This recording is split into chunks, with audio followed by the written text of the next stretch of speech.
सोच को ताकतवर बनाने का एक और फॉर्मूला बताता हूं सर। बड़बड़ करना बंद करो, चुप रहना सीखो, सुनना सीखो। बोलना आसान होता है सर, चुप रहना मुश्किल होता है।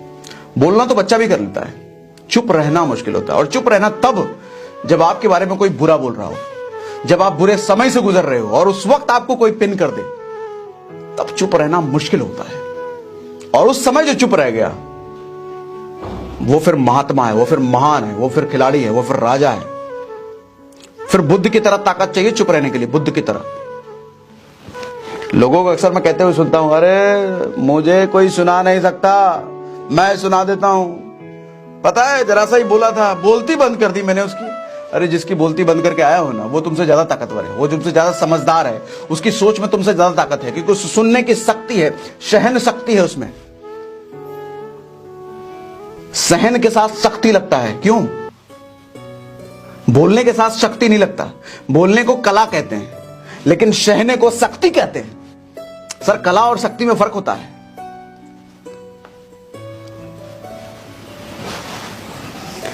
चाणक्य ने कहा था कि कब, कहां और कितना बोलना है, यह समझ जिस आदमी को आ गया, वो आदमी फिर राजा बनने लायक है। वो आदमी फिर कुछ भी हासिल कर सकता है, जिस आदमी को यह समझ में आ गया कि कब, कितना और कहां बोलना है।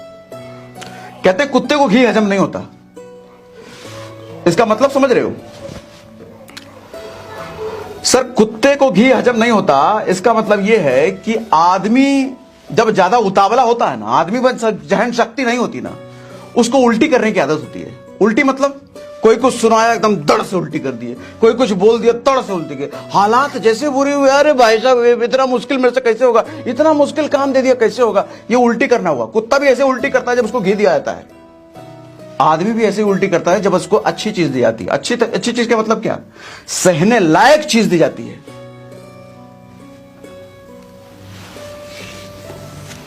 जो आदमी घी को हजम कर लेता है ना, इसका मतलब यह है कि उसमें ताकत है, उसके पेट में शक्ति है पचाने की, और वो उसको पचा करके और ज्यादा शक्तिशाली हो जाता है। इसी तरीके से जब बुरा समय या बुरी बात आप तक पहुंचती है, आप उसको सहन कर लेते हो, तो सर आपकी शक्ति पहले से थी और आप और ज्यादा शक्तिशाली हो गए।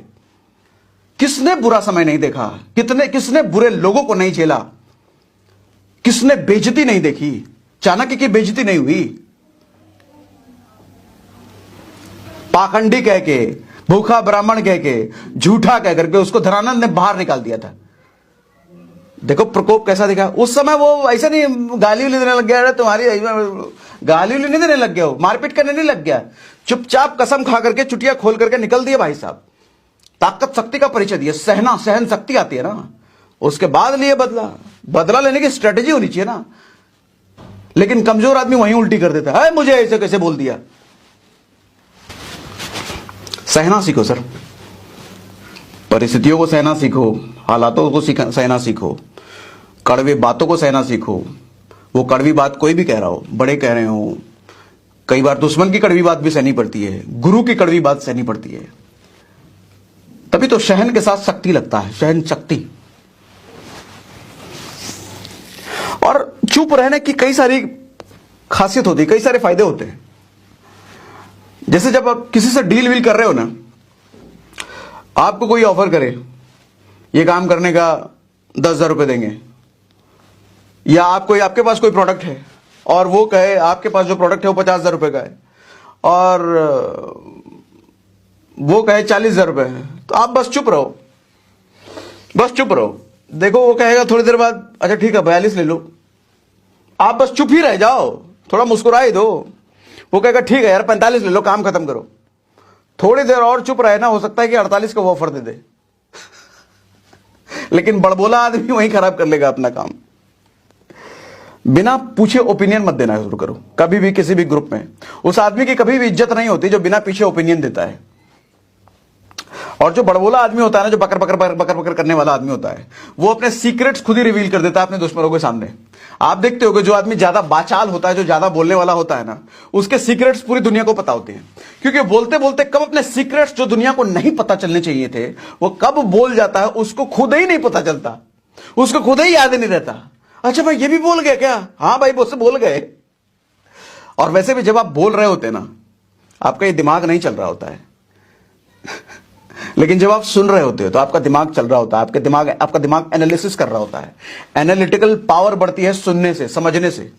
और दुनिया में जितने ज्यादा शक्तिशाली लोगों को आप देखोगे ना, जो ऊंचे पद पर हैं, वो बड़बड़ बड़बड़ बड़बड़ बड़बड़ बाचाल नहीं है। वो एनालिसिस करने वाले लोग हैं, वो सोचने समझने वाले लोग हैं, वो मंथन करने वाले लोग हैं, वो कम बोलने वाले लोग होते हैं।